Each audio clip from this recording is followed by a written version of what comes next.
Our second talk is titled Graphic Art of the WPA, and it's presented by the Historical Society's own Luke Duran. Luke is a graphic artist who has been working in the Pacific Northwest for more than 35 years. He currently works for the Montana Historical Society, designing Montana, the Magazine of Western History, and books published by the Montana Historical Society Press. Prior to this, Luke served as the art director for the Montana Fish, Wildlife, and Parks publication, Montana Outdoors. He also operates Element L Design, a freelance graphic design business specializing in brand identity and design for nonprofits. Thanks, Luke. All right, we're almost here, aren't we? This is the tail end of the conference. Thank you, guys. I'm thrilled to be a part of this year. I'm going to burn through this so that there's enough time for some questions. That's me. I just got a very nice introduction from Annalise, so I'm not going to linger on this. One caveat, though, I am not a historian, so think of this presentation more as art appreciation, because maybe my facts are a little stretched here and there for the hardcore people. As Annalise mentioned, I am a graphic designer with the Historical Society. I do the design and layout for Montana, the Magazine of Western History, and I get to do the privilege of the layout for the books that the Historical Society Press produces. So it's a fun gig. For almost 25 years prior to that, as she mentioned, I worked for FWP, designing Montana Outdoors magazine. So that's how I feel like going to work every single day. I love my job, so it's I am a kid in a candy store, proverbial. But we're here to talk about the WPA and specifically some of the WPA actions in Montana. So, as a graphic artist by trade, this is kind of my mission in life, is constant sources of visual inspiration, things to help me communicate a message visually. And so I'm going to tell you a little bit about my personal story of how I came to design and how I came to my love for WPA art. And it starts with this. Oh, we have no sound. Okay. I'm just going to burn through that then if I can. I love 80s heavy metal albums, and I loved the music. It just stirred my soul. The artwork behind it just blows me away, just the fantastical nature of it, the bright colors, the vividness. And I went from that guy very quickly, finding my love, to that guy. So, and I'm still kind of that guy. But anyway, I don't have the screen on here. I'll have to look this way, I guess. Studying those those beautiful album art covers, I wanted to find out more about the creatives, the artists who were producing those. And it turns out, in many cases, they were the same artists who were designing movie posters of the time. This is late 70s, 80s, and concert posters and whatnot. And they're really beautiful pieces if you look at them.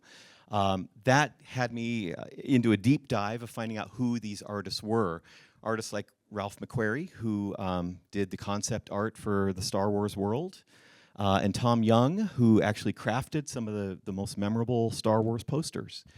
So going down the rabbit hole, then I wanted to find out, well, who were these artists inspired by?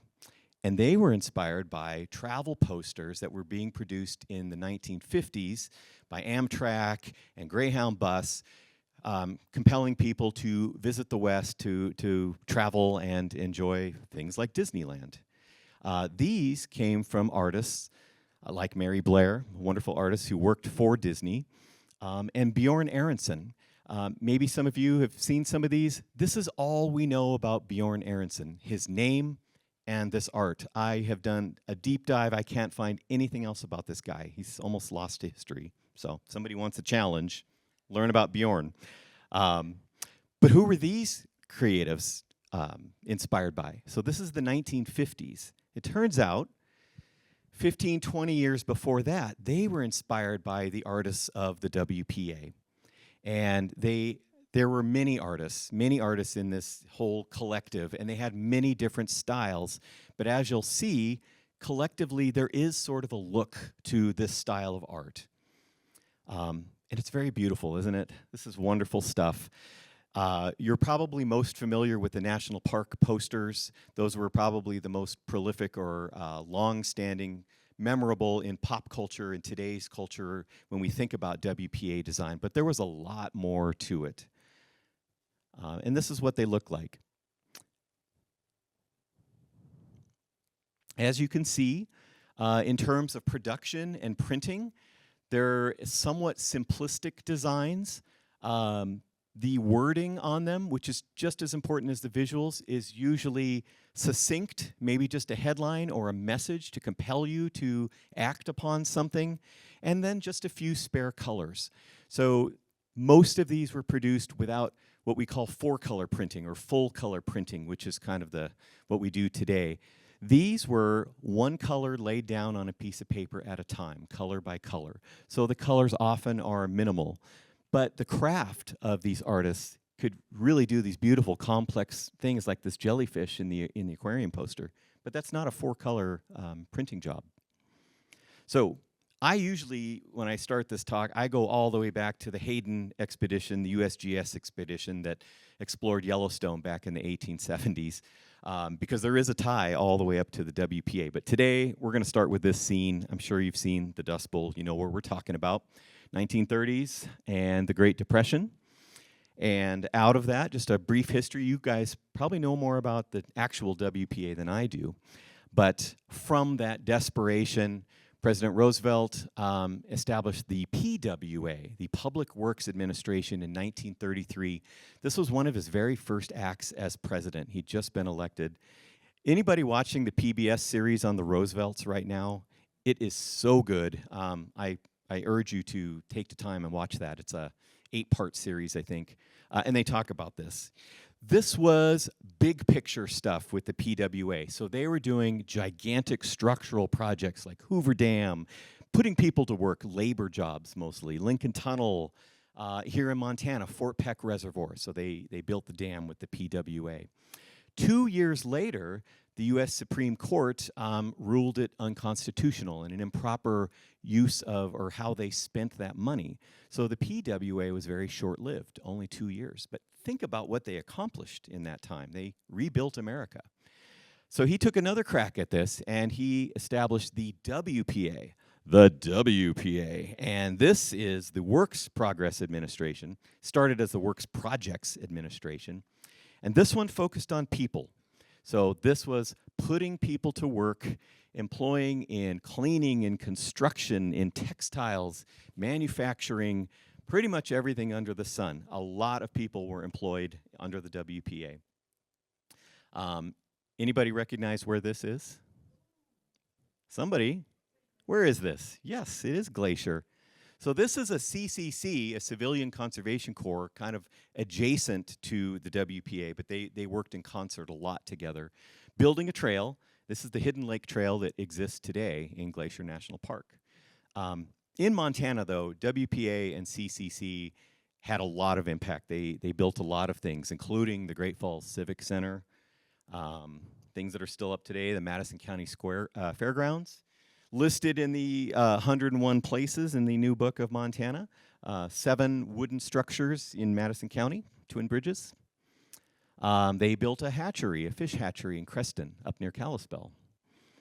They built 10,000 outhouses across Montana. So you got to think, in this time period, 1930s, early 1940s, there wasn't a lot of indoor plumbing at the time yet. So this was a much needed amenity for a lot of people. In sum, this is sort of by the numbers, 10,000 outhouses, ski jumps, schools, bridges, stadiums, parks. They really had a profound impact on our state. 14,000 people were employed alone just in our state through the WPA. But this is where my heart belongs. So an adjacent program under the wing of the WPA was called Federal Project Number 1. And I want to read this to you because, man, I wish politicians talked like this today. In time of need, the artist, no less than the manual worker, is entitled to employment as an artist at the public expense, and that the arts, no less than business, agriculture, and labor, are and should be the immediate concern of the ideal commonwealth. Yes, yes. And according to the Secretary of Commerce, well, hell, they've got to eat too, right? All these artists. Let's put them to work. So federal project number 1, there were 5 categories underneath that: art, music, theater, historical records, and writers. A mere $27 million was assigned to federal project number 1. We could barely build a parking lot for that today, right? But they got so much done under this. Here's some WPA workers in the arts, federal projects, doing murals, building sculptures. Just south of us in Yellowstone National Park at the post office, these 2 beautiful bear sculptures were from the WPA, and they are still there today. And artists like Saul Bellow, writers, John Steinbeck, all came out of the WPA. They did some stints here. Orson Welles did a lot of productions for the WPA. Awesome photographers like Walker Evans and Dorothea Lange. Modern artists like Jackson Pollock and Mark Rothko. Illustrators like Vera Bach. There's so many I could list here. It's just amazing. Pablito Volarte. What I think you can also see here is there was a lot of diversity and equity and inclusion in who they were hiring, wasn't there? It's really nice to see. A lot of talent. Even comic book artists were hired under the WPA. That's Mark Raboy. Muralists like the great Jacob Lawrence and the prolific Diego Rivera, there with his wonderful wife, equally talented artist Frida Kahlo. And I'm just touching on the surface here. Fine artists like Grant Wood, Thomas Hart Benton. Does anybody know him? Does anybody know this painting? This is called Lewis and Clark at Eagle Creek. And if you identify that sort of landscape, that's the White Cliffs of the Missouri right in central Montana, right here. So a beautiful kind of surreal landscape of it.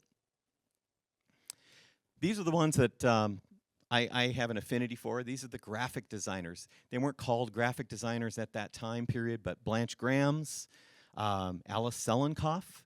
As you can see behind her, there's some of the posters that they are designing and working on. So they were directly employed by the WPA designing posters. These were considered just very temporary ephemera, things that were up for a few weeks and then torn down, unfortunately. And they're beautiful, beautiful pieces of art. They mostly focused sort of as public service announcements. So encouraging people to travel, don't get syphilis, brush your teeth, be safe in your workplace. A lot of promotional things. Visit the zoo, spend your money, let's get this economy back on track. So, again, very simplistic but effective communication devices. And they really are true works of art. I use this one. I actually teach a class at the Holter Museum of Art here in Helena where we hands-on actually design a WPA poster, and I'm doing a class on that in November if anybody lives here and wants to go. So, yeah. In sum, they set up art studios in 18 states across the nation, employed over 500 people, designed over 35,000 different unique posters, and printed 2 million of them. Unfortunately, we just have a handful of those left. Most of them have been lost to history because they were put up on a building or a telephone pole, and then they rotted in the rain a couple weeks later, and they are gone. And they were all hand-printed, too, one at a time. This is, there was commercial printing at the time, but these are not how they were produced. Yes, and I'm going to talk about that. So most of these are traditional offset, ink on paper kind of printing. But the national park posters, which we are getting to, here's some produced by the WPA to promote travel to Montana. The national park posters were actually silk screened. And this is, it's called serigraphy, is the technical term for it, where you are laying down one color at a time. You're squeezing it literally through a screen, through a negative or a template onto the paper. And we have this guy to thank for these posters. There were only 14 of these WPA national park posters. And if you think about how prevalent they are in today's culture, I mean, you see national park posters in all the gift stores, online, on Amazon. They're very, very popular today. But they started out of only 14. and they were almost lost to history. C. Don Powell was a graphic artist who is attributed to designing at least 7 of those, possibly 9 or 10 of them. And there he is at work. He was in the Berkeley, California art studio when he was employed by the WPA designing those posters. He also printed them. So he started out in the 1930s as an artist working for the Wurlitzer organ factory. He was born in Kansas, but he moved to Chicago to work for Wurlitzer. When he got married, he and his wife took a honeymoon to San Francisco and fell in love with the Bay Area and never looked back. So they didn't even use their return trip. They just settled in San Francisco, where he set up an art studio and had some great commercial clients like the Union Pacific Railroad and Shell Oil Company. Beautiful, beautiful art. You can see how talented this guy was.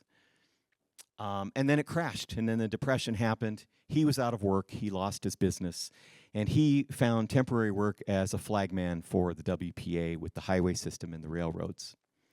That's C. Don right there. And there he is at work with his partner, Dale Miller. Dale Miller was a CCC employee. As I mentioned, they often worked in tandem with WPA employees. So Dale Miller is making about $1 a day working for the CCC as a silkscreen artist. C. Don Powell, as a designer in the WPA, was making about 70 cents per hour, so a little bit better. On average, WPA workers made about $41 per month, if you can imagine. So C. Don Powell's also a highly skilled diorama maker. So here he is building a diorama of the Teton Range for Teton National Park there.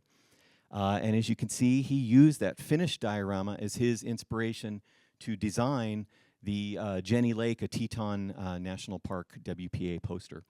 So national parks would call out to the WPA and say, hey, I would like you guys to promote my park, our park. And in general, the WPA would commission one of these artists, print the posters. They usually printed about 500 posters, occasionally 1,000. And that was it, and then they were gone. And then they would ship them out to the park about a year later. It was about a year-long process. These are originals. As I'll explain, there are very, very few originals left on the planet that we know of. These are both attributed to C. Don Powell. These are as well. He did Yosemite and Mount Rainier.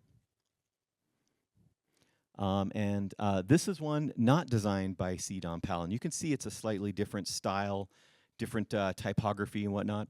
So in sum, only 14 posters were designed by the WPA for the National Park Service. We only have 42 existing posters that we know of. That just blows my mind. And there are 12 that you can see at the Library of Congress. Some of them are still in private collections. Some of them are at the actual national parks, like the Grand Canyon National Park has 2 originals. And then there are 2 posters that we know they designed and printed, but we don't have a physical copy of them anymore. How do we know this? We have photographs of the negatives for Great Smoky Mountains and Wind Cave, but to date, no one has ever found these posters. So if you do, if you look in your attic, you've got a real treasure on your hands. Because they were temporary, they were considered just throwaways, and they didn't last long. But we have this guy to thank, Doug Lean, Ranger Doug as he is known, and I'm just thrilled. Oh, did I just unplug me? Nope. There's a book at the temporary museum store. I wasn't even aware of this book until about 6 months ago. It's brand new, by Ranger Doug. So you can get it there at the bookstore if you want to learn the full story of this. He's the guy that we credit with rescuing these posters and so that they have not been lost to history. In the early 1970s, about 1970, 1972, he was an actual park ranger at Teton National Park. And he was assigned to clean out a storage unit at Teton one day in his job as a ranger. And he came across this poster in the rafters of this storage unit. And they were supposed to throw all this stuff away. But he couldn't throw this away. He's got the designer mind, the creative soul. And he fell in love with this and really wanted to know what this was about and where it came from. His manager actually did know that this was produced by the WPA, and it had been hanging in in Teton National Park for all of those years, for 40 years. So that set him on a quest to find more of these. And he has gone across the country. He's worked with collections.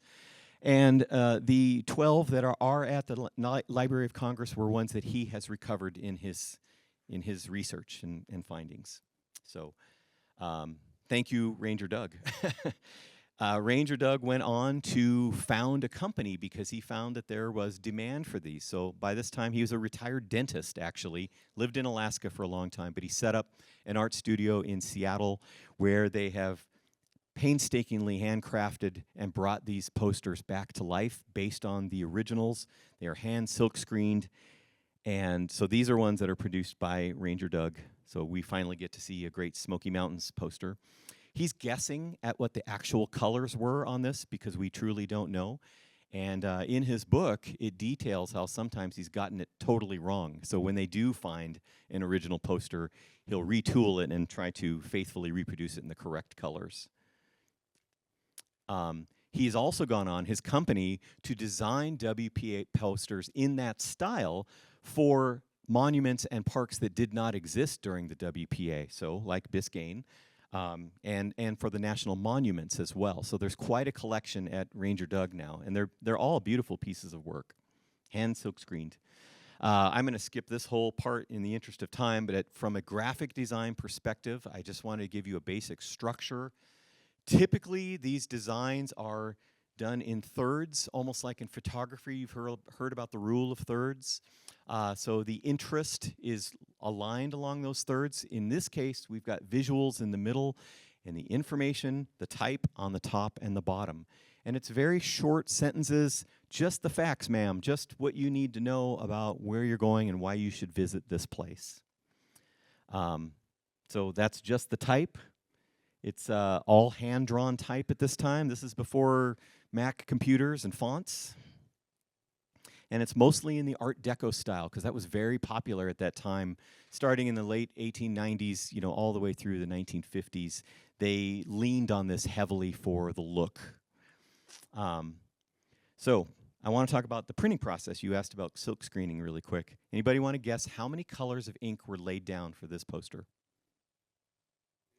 3, good guess. 4, 2.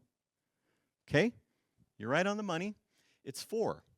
So, and I'll explain this. It's actually 5 visually if you use the white of the paper as a 5th color. That is the color palette for this poster. So each one of those colors represents laying that paper down, squeezing some color through a screen, replacing the screen, putting another ink color down one at a time. And I'll just show you that process. So in this case, probably they laid down the light blue first, then they added in the dark blue. Next, they added those gray accents that you see in the mountain shadows. And lastly, the darkest ink, which would be the type and the foreground of that little forest on the water's edge. So yeah, 4 ink colors. This is one of the simpler ones. The Grand Canyon poster has 8 total colors in it, so an 8-pass is what they called. Sometimes they called a fountain blend, where you'd start with one color at the top, and with your ink squeegee, it would merge or fade into another color. They would do sunsets and sunrises with that sort of fountain, if you will. But most of them are just straight solid color like this. There's the color palette. This is a 5-color design for Yellowstone. The lower falls of Yellowstone, there is only one known existing poster that remains. The glacier one, I don't know if I have a picture of it. There's only 2. So Mesa Verde, beautiful color palette with that one, which really fits the locale and the mood and the culture. Jewel Cave, another beautiful one. And then I'm going to end with a couple of modern takes on people running with this beautiful WPA design. And the sky is the limit to this. You could do so much with these. So here's a contemporary artist who's done a national park series on nighttime in the national parks and the beautiful skies. Here's a Lord of the Rings theme of WPA posters. I mean, why not, right? Yeah. Here's an environmental take on global warming and what's going to happen to our national parks. Here's a Star Wars themed WPA posters. I love that Tatooine one. That's pretty cool. And then lastly, here's some posters that I have designed. I've got a little pet project I'm working on where I would like to design a WPA style poster for every state park in Montana. So, yeah. So I've got about 10 or so of these done. I got a lot of work to do because I go out and photograph it and then design it and all that. But I hope someday they'll be for sale at the museum store and maybe at the park visitor centers and whatnot. So that's all I got, my friends. Thank you. Yeah.